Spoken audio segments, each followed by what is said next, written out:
नमस्कार, आप देख रहे हैं एएनबी न्यूज और मैं हूं आपके साथ चंद्रशेखर त्रिशूल। उत्तर प्रदेश में होने वाले विधानसभा चुनाव से ठीक पहले यूपी का सियासी पारा चढ़ गया है। समाजवादी पार्टी के मुखिया अखिलेश यादव को बड़ा झटका देते हुए मुलायम सिंह यादव की छोटी बहू अपर्णा यादव बीजेपी में शामिल हो गई है। अपर्णा यादव के रूप में भारतीय जनता पार्टी ने सपा प्रमुख के घर में बड़ी सेंधमारी की है और स्वामी प्रसाद मौर्य समेत कई नेताओं का बदला ले लिया है। अपर्णा यादव मुलायम सिंह यादव के छोटे बेटे प्रतीक यादव की पत्नी हैं, जो ठाकुर वेस्ट बैकग्राउंड से आती हैं। माना जा रहा है कि वह लखनऊ कैंट सीट से ही चुनाव लड़ सकती हैं। आपको दिखाते हैं कि आखिर किस तरीके से अपर्णा यादव के सुर बदलते हुए नजर आए। ये लोकतंत्र है। हर आदमी अपनी स्वच्छंदता से, अपनी स्वतंत्रता से, अपनी जो विचारधारा है उससे जुड़ने का सबको अधिकार है। और मेरा मानना ये है कि अगर जो इस देश को हमें बचाना है तो हमें राष्ट्रवाद के साथ चलना है। और भाजपा हमेशा से राष्ट्रवादी पार्टी रही है।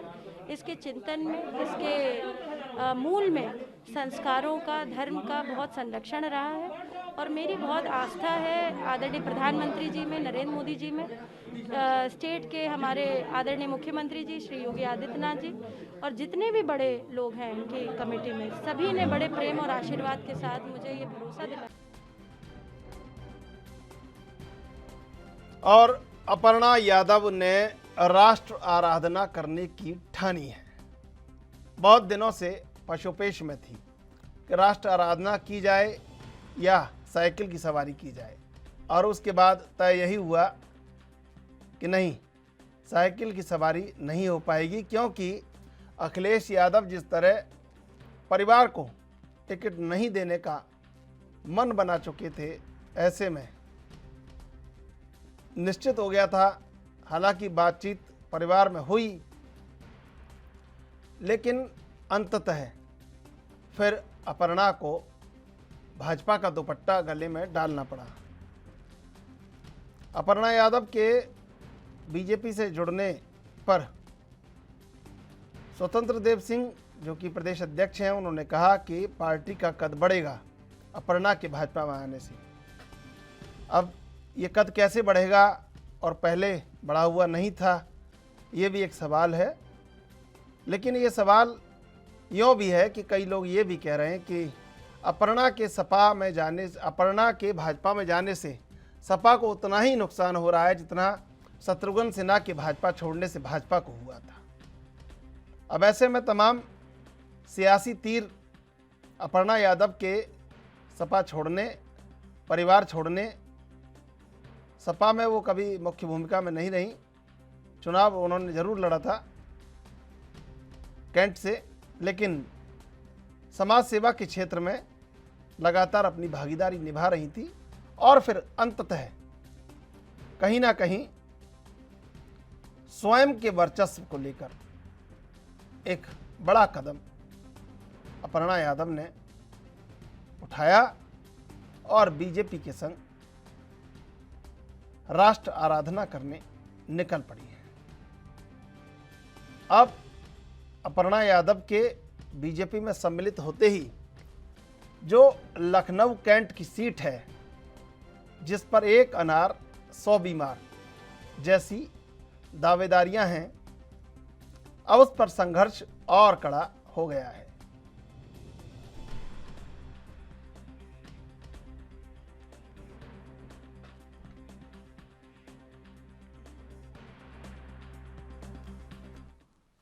और इसी मुद्दे पर चर्चा करने के लिए हमारे साथ 3 मेहमान जुड़े हुए हैं। अरविंद विद्रोही, राजनीतिक विश्लेषक, श्याम सिंह भाटी समाजवादी पार्टी से, आशीष चतुर्वेदी बीजेपी से। आप तीनों का स्वागत है एएनबी न्यूज पर। अरविंद जी, समाजवादी पार्टी से चुनाव लड़ा अपर्णा यादव ने, लेकिन मैं आज ट्विटर पर पढ़ रहा था तो एक जगह लिखा हुआ था कि अपर्णा यादव के समाजवादी पार्टी छोड़ने से उतना ही नुकसान है जितना शत्रुघ्न सिन्हा ने भाजपा छोड़ी थी, भाजपा को हुआ था, उतना ही नुकसान सपा को है। बड़ा चेहरा कोई ऐसा नहीं रहा है कि कोई बड़े वोट शेयर को चेंज करता हो, या कहीं समाजवादी पार्टी में कहीं बड़ा भूचाल ला सकता हो, ऐसा कोई बड़ा चेहरा नहीं है। देखिए, समाजवादी पार्टी में भूचाल पहले आ, 2017 के पहले 16 में, हाँ, जब नेताजी के राष्ट्रीय अध्यक्ष के हटने से और अखिलेश जी के राष्ट्रीय अध्यक्ष बनने की प्रक्रिया में भूचाल जो आना था वो आ चुका है। और उस भूचाल की जो कंपन है, उस भूचाल की जो धमक है, उस भूचाल का जो असर है, लगभग 5 साल से ज्यादा हो गया है, लेकिन वो असर कम नहीं हो रहा। ये अलग बात है कि उस नेताजी के नेपथ्य में जाने पर नेताजी को राष्ट्रीय अध्यक्ष पद से हटाने का जो दुष्प्रभाव होना था समाजवादी पार्टी की सरकार पर, उसको न लोगों ने तब महसूस किया था और न अब नेताजी से जुड़े हुए लोगों को। और ये नेताजी की बहू है, तो नेताजी की बहू के जाने पर और नेताजी की बहू के साथ साथ लोगों को ये जानकारी होनी चाहिए कि ये खुद में एक सामाजिक कार्यकर्ता है। और एक बात और जानना चाहिए लोगों को, अपर्णा सिंह बिष्ट के पिताजी अरविंद सिंह जोशी प्रख्यात पत्रकार भी रहे हैं, वरिष्ठ पत्रकार रहे हैं उत्तर प्रदेश के। तो एक पत्रकार की बेटी से लेकर के एक मजे मजाए नेता की पुत्रवधू के बीच में जो इसका अपना सामाजिक कार्यकर्ता का भी एक काम है, वो असर दिखाएगा। हाँ, बिल्कुल ये तय है, जो ये तय है कि जो वोट की बात होती है, कितना वोट पड़ेगा, वोट का ट्रांसफर होगा कि नहीं होगा, ये बिल्कुल तय है। ये उतना असर नहीं करेगा जितना अगर समाजवादी पार्टी के खेमे में अभी जो लोग हैं, जैसे धर्मेंद्र यादव हैं, उपेक्षित हैं, वो भी अगर चले जाते हैं, क्या साहस करेंगे समाजवादी पार्टी के लोग ये कहने पर कि धर्मेंद्र यादव पार्टी से चले गए या नाराज हो गए, उनका असर नहीं पड़ेगा। शिवपाल जी के निपट में जाने का असर देखा लोगों ने, चुनाव हारे। आज रामगोपाल जी मंच पर नहीं दिखते हैं, उसका असर नहीं होगा।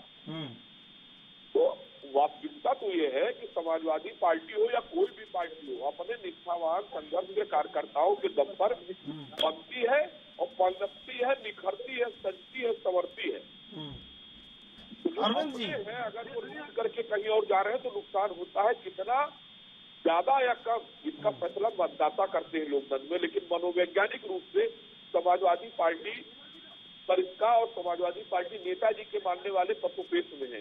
वो किधर जाएं, वो अपर्णा के साथ जाएं या अखिलेश के साथ जाएं। जी आशीष जी, आवाज मिल रही है आपको मेरी? आशीष चतुर्वेदी जी, आवाज मिल रही है? जी आ रही है। आशीष जी, अपर्णा यादव आज से राष्ट्र आराधना के लिए तैयार हो गई हैं और स्वतंत्र देव सिंह ने कहा कि अपर्णा यादव के भाजपा में जुड़ने से पार्टी का कद बढ़ेगा। तो ये क्या भावार्थ हुआ पार्टी का कद बढ़ने का? पार्टी का कद तो पहले ही बढ़ा हुआ है। देखिए चंद्रशेखर जी, मैंने उनका स्टेटमेंट नहीं सुना है, लेकिन जैसा आप बता रहे हैं, देखिए चंद्रशेखर जी, कोई भी कार्यकर्ता, एक ऐसा नेता जिसकी पारिवारिक पृष्ठभूमि रही हो, सामाजिक कार्यों में जिसका योगदान रहा हो, अगर वो भारतीय जनता पार्टी की विचारधारा से प्रभावित होकर के, क्योंकि भारतीय जनता पार्टी की विचारधारा रही है कि नेशन फर्स्ट, और उस विचारधारा से प्रभावित होकर के अगर कोई भी कार्यकर्ता भारतीय जनता पार्टी को ज्वाइन करता है, तो निश्चित रूप से भारतीय जनता पार्टी को एक शक्ति मिलती है। अब हो सकता है ये अब वर्डों में ना जाए कि कद बढ़ना कद घटना एक अलग विषय है। भारतीय जनता पार्टी के पास एक बहुत सशक्त नेतृत्व है, हम देखते हैं करिश्माई नेतृत्व है नरेंद्र मोदी जी का, उत्तर प्रदेश में योगी जी का नेतृत्व है, और बहुत सारे परिश्रमी कार्यकर्ताओं की हमारे पास फौज है। लेकिन अगर एक ऐसे व्यक्ति जिसका की राजनीतिक पृष्ठभूमि रही है और जो मुख्य विपक्षी दल है उसके परिवार से अगर आता है, तो जैसा मैं अभी अरविंद जी को सुन रहा था, तो निश्चित रूप से लोगों में एक मनोवैज्ञानिक बढ़त भी मिलती है। और मुझे लगता है कि आप भी बिल्कुल सही बोल रहे हैं कि एग्जैक्ट आकलन तो हमें रिजल्ट के तत्पश्चात करना चाहिए। और मुझे लगता है खाली ये कोई मुद्दा नहीं है कि उनका आना ही एक मुद्दा है, बहुत सारे मुद्दे हैं। आप देखिए चंद्रशेखर जी, यही तो मैं कह रहा था सर, चंद्रशेखर जी, बहुत सारे मुद्दे हैं जिसको लेकर के लोग भारतीय जनता पार्टी में आ रहे हैं। आप देखिए वहां लोगों को चयन करना है कि उनको माफिया राज से जो मुक्ति दिलाई थी उसमें वो वापस जाना चाहते हैं या उनको कानून का राज चाहिए। आप देखिए उनको विकास की राजनीति करनी है या विनाश की राजनीति करनी है। उनको राम भक्तों वाली सरकार चाहिए या कार सेवकों पे गोली चलाने वाली सरकार चाहिए। तो ऐसे बहुत सारे प्रश्न हैं। उनको ये भी तय करना है कि आप चंद्रशेखर जी, जहां तक मेरी जानकारी में है, 2017 के पहले तक उत्तर प्रदेश में मात्र 2-3 जिले ऐसे हुआ करते जिनको वीआईपी स्टेटस मिला करता था जनपदों को 75 में से, और वहीं पर बिजली की सप्लाई जो है 24 आवर हुआ करती थी। बाकी सब जगह बहुत जबरदस्त तरीके से बिजली कटौती होती थी। तो उत्तर प्रदेश की जनता ये भी देख रही है कि कौन सी सरकार ऐसी है जो कि रोडों का जाल बिछा रही है, जो कि बिजली निर्विवाद रूप से दे रही है, जो किसान सम्मान निधि में किसानों के कल्याण के लिए राशि जमा करा रही है, जो प्रधानमंत्री आवास के तहत मकान बना रही है, और जो जल से नल वाली जो योजना है उसके तहत हर घर में नल लाने की एक महत्वाकांक्षी योजना को साकार करने में लगी हुई है। तो ऐसी बहुत सारी योजनाएं हैं जिसको लेकर के भारतीय जनता पार्टी का वहां पे आप देखिए एक बड़ा अच्छा प्रभुत्व भी है। और जितने भी चंद्रशेखर जी अभी ओपिनियन पोल सर्वे आ रहे हैं उसमें भारतीय जनता पार्टी को पूर्ण बहुमत मिलता हुआ दिखाई दे रहा है। आशीष जी, ये जो लखनऊ कैंट की सीट जो है, जो विवादों के घेरे में है, रीता बहुगुणा जोशी अपने पुत्र के लिए मांग रही है उसी सीट को। उसी सीट पर अपर्णा यादव की दावेदारी है। तो अब कैसे तय होगा? अभिजात मिश्रा युवा मोर्चा से हैं, वो भी उसी सीट पर दावेदारी कर रहे हैं। दिनेश शर्मा भी उसी सीट पर निगाह लगाए बैठे हैं। तो अब कैसे होगा ये मसला हल? देखिए चंद्रशेखर जी, आपका प्रश्न बहुत अच्छा है, लेकिन ये जो इसका उत्तर देने के लिए मैं अभी मतलब मेरी सक्षमता नहीं है मेरी उत्तर देने के लिए जी। निश्चित रूप से जितनी बातें आपके पास है उतनी ही बातें मेरे पास है। लेकिन भारतीय जनता पार्टी को जो लगेगा कि जो यहाँ पे बेस्ट विनिंग कैंडिडेट है, भारतीय जनता पार्टी उसी प्रत्याशी को वहां से उतारेगी। और उत्तर प्रदेश में अपर्णा यादव के आने से आपको लगता है कि बड़ा बदलाव हो जाएगा? जैसे कहा स्वतंत्र देव सिंह ने कि पार्टी का कद बढ़ेगा। देखिए चंद्रशेखर जी, मैंने अभी जवाब दिया कि कोई भी कार्यकर्ता आता है जिसका एक सामाजिक आधार हो, एक राजनीतिक आधार हो, जो फील्ड में एक्टिव रहता है, अगर वो भारतीय जनता पार्टी की विचारधारा से प्रभावित होकर के आता है तो निश्चित रूप से पार्टी को बल मिलता है। ठीक है, ठीक है। श्याम सिंह भाटी जी, श्याम सिंह भाटी जी, आवाज पहुंच रही है अब तक? आ रही है। श्याम सिंह जी, आज अपर्णा यादव ने बीजेपी का दामन थाम लिया है, कैसे देखते हैं इस पूरे घटनाक्रम को?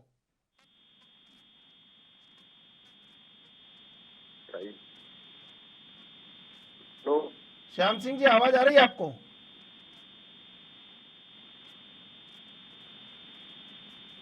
उनके राजनीतिक कैरियर की शुरुआत है जी, तो इससे कोई ज्यादा फर्क कोई कहीं पड़ने वाला नहीं।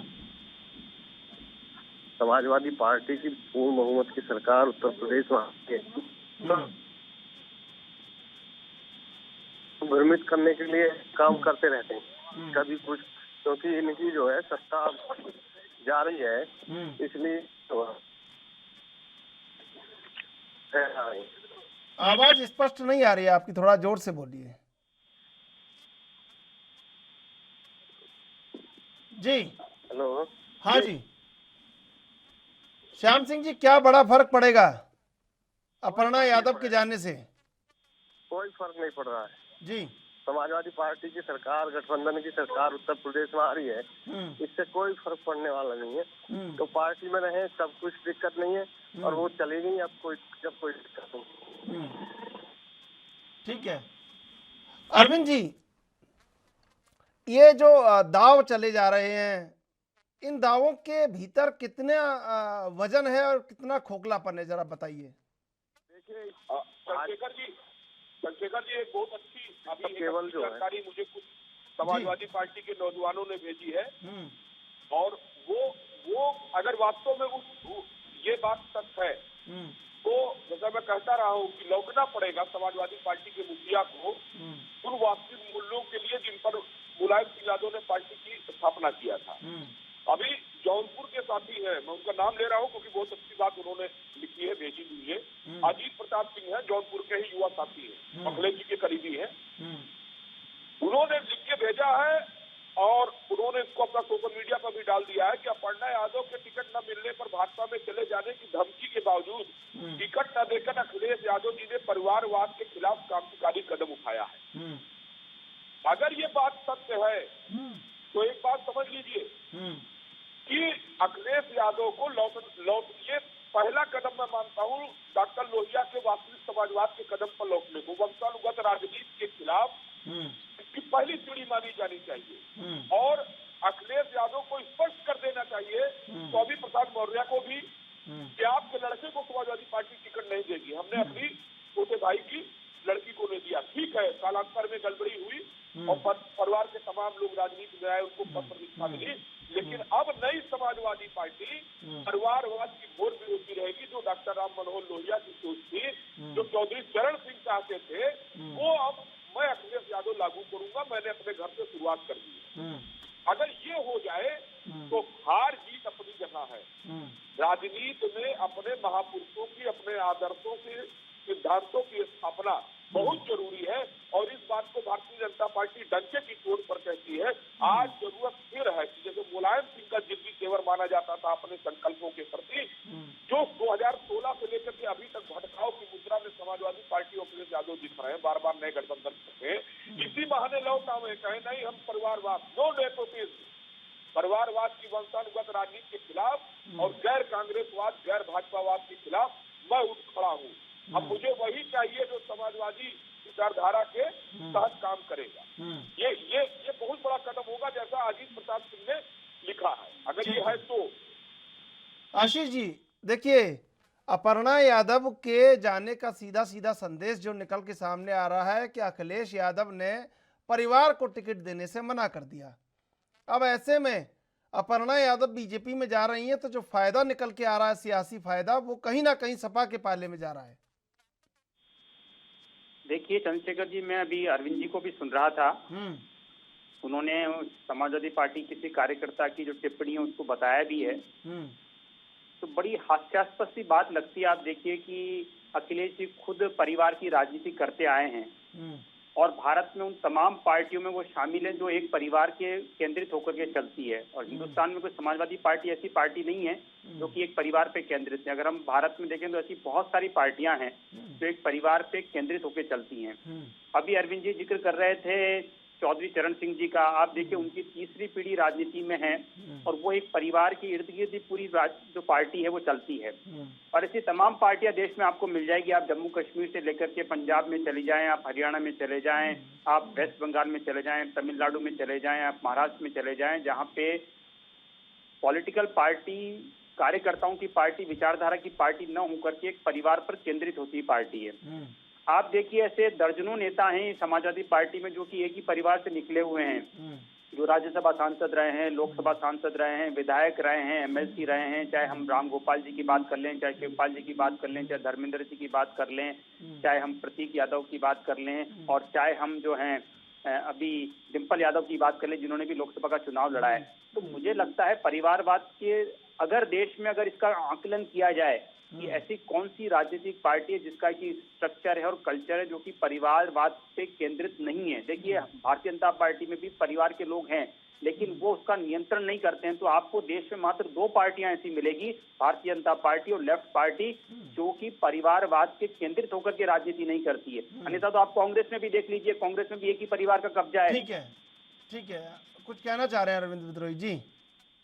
अब देखिए क्या ये इस घटाचक की कितनी तगड़ी प्रतिक्रिया पर दूसरी प्रतिक्रिया जो बता रहा हूँ। पूर्वांचल जन राज आंदोलन के अध्यक्ष अनुज राही हिंदुस्तानी, जिनका सीधा जुड़ाव प्रधानमंत्री जी के से है, बनारस से लेकर के बस्ती तक वो लोग हर कार्यक्रम में मोर्चा संभालते हैं, उनकी टिप्पणी आ गई है अभी 21 मिनट पहले। सपा के परिवारवाद की बहुत फसल बन लहलाएगी, भाजपा में भी अच्छा है, उन्होंने व्यक्त किया है।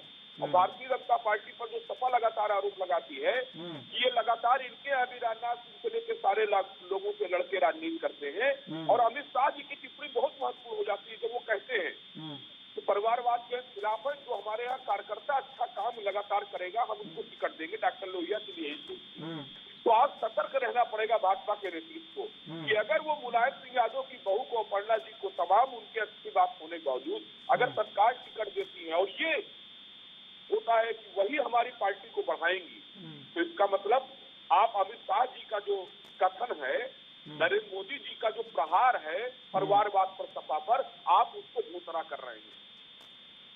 आशीष जी, हम राजनीतिक विश्लेषक के रूप में हर टिप्पणी को सामने लाएंगे।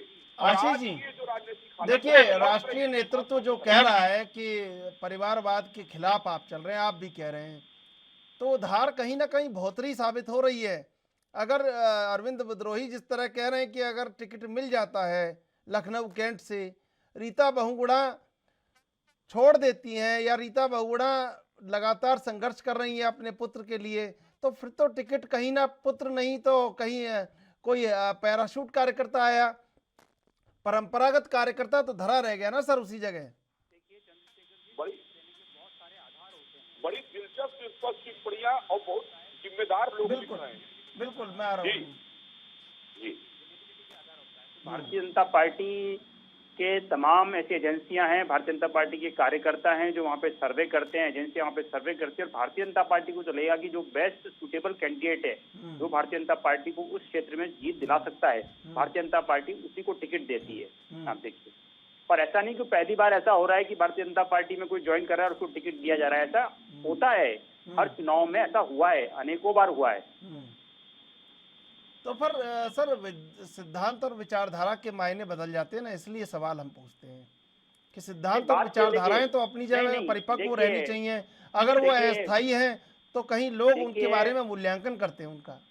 देखिए चंद्रशेखर जी, भारतीय जनता पार्टी की एक विचारधारा है जो किसी व्यक्ति से प्रभावित नहीं होती है। तो कोई भी व्यक्ति अगर उसको ज्वाइन करता है या छोड़ता है, मैं दोनों रूप से मैं कह रहा हूँ कि भारतीय जनता पार्टी को कोई ज्वाइन कर रहा है या कोई छोड़ रहा है, तो भारतीय जनता पार्टी की विचारधारा इंटैक्ट है। आप देखिए, वो बिल्कुल अक्षुण्ण है, वो इंटैक्ट है। और भारतीय जनता पार्टी की जो विचारधारा है उसमें सबसे पहले आज जो उन्होंने बोला है कि राष्ट्र राजना, नेशन फर्स्ट, ये हमारी विचारधारा है। जो इसको आत्मसात करता है उसका भारतीय जनता पार्टी में स्वागत है। अरविंद जी देखिए, उत्तर प्रदेश में राजनीति लगातार गर्माती जा रही है और अपर्णा यादव के जाने से कहीं ना कहीं जो एक फ्लैक्चुएशन है वो तो कहीं ना कहीं आएगा वोट शेयर में। अब वो कैसे आएगा ये देखना होगा और भाजपा कितना फायदा उठा लेगी इसका। हाँ देखिए, जो टिप्पणियां आ रही है सोशल मीडिया पर लगातार, और मुझे लगता है डिबेट के बाद मुझे उसको पढ़ना पड़ेगा, कल सुबह के लिए वो सामग्री होगी लिखने के लिए। बहुत दिलचस्प टिप्पणी आ रही है, हर तरफ से आ रही है। और एक टिप्पणी वरिष्ठ पत्रकार आरबी सिंह ने लिखी है, लखनऊ के हैं, स्टेट चैनल के स्टेट हेड भी है। उन्होंने लिखा है, अपर्णा सिंह यादव तो एक ऐसी नेता बन के उभरी है जिनके भाजपा में ज्वाइन करने से समाजवादी खेमा और भाजपा खेमा दोनों में खुशी है।